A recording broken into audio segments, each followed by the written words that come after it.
Today we are making Veg Manchurian, a very simple recipe to make, just a little tricky for the first time. The only thing that is time consuming in this recipe is the chopping. You can definitely use a food processor if you have.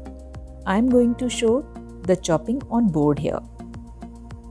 You must chop all the vegetables into long and thin slices first, and then finally chop it, just like we do with the onion, tomato, capsicum, everything else, and then do this.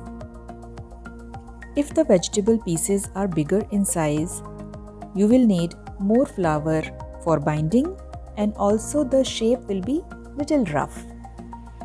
And definitely we don't want to taste a lot of flour when we eat our Manchurian. And now for carrots, use your regular peeler and peel the slices of the carrot. That way, your half of the job is done. And now, long slices and then cut into small pieces.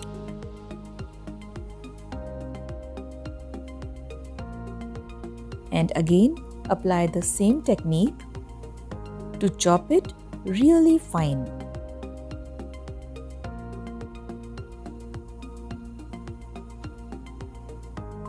Now we'll add these to a big bowl. I am also adding a small size chopped onion. After the chopping is done, we have 1.5 cup of cabbage, half cup carrot, and a small size chopped onion. We'll add half a tablespoon of chopped garlic and 1 to 2 tablespoons of green chili. That depends upon your choice and also how hot they are. And just give all these a mix before we add flours to it. We'll add about 2 tablespoons of corn flour and 3 to 4 tablespoons of all-purpose flour.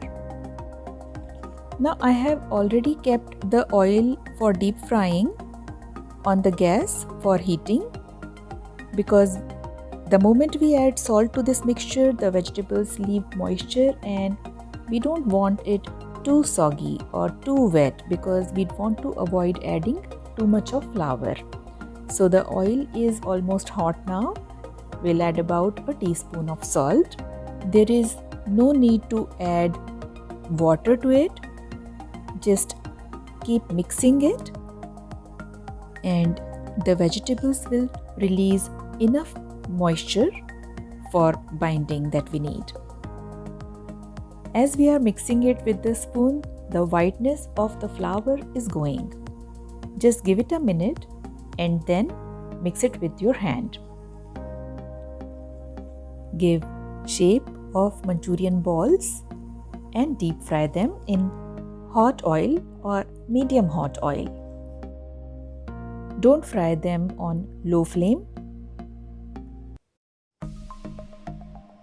Fry them until golden brown. Sometimes I add about 2 teaspoons of soy sauce to it. That also gives very beautiful color to the Manchurian balls. In a separate bowl, mix 1/4 cup of water, 2 tablespoons of corn flour, 2 tablespoons of soy sauce, and keep it aside. You can use ready-made Manchurian gravy masala if you like, but we are making it from scratch today. Once the Manchurian balls are ready, we'll prepare for the gravy. We'll keep everything ready and then add oil to the wok. When the oil is hot, add 1 tablespoon of chopped garlic, half tablespoon of chopped ginger, and half tablespoon of chopped green chilies. After about 30 seconds, add 3 tablespoons of chopped onion. I'm using the shallots here, the white part of the spring onion. and same amount of chopped capsicum. Keep stirring them on high flame. I am also adding a little carrot that is completely optional.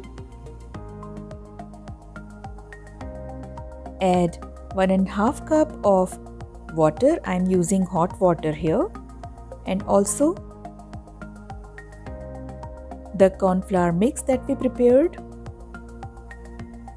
Give them all a nice stir.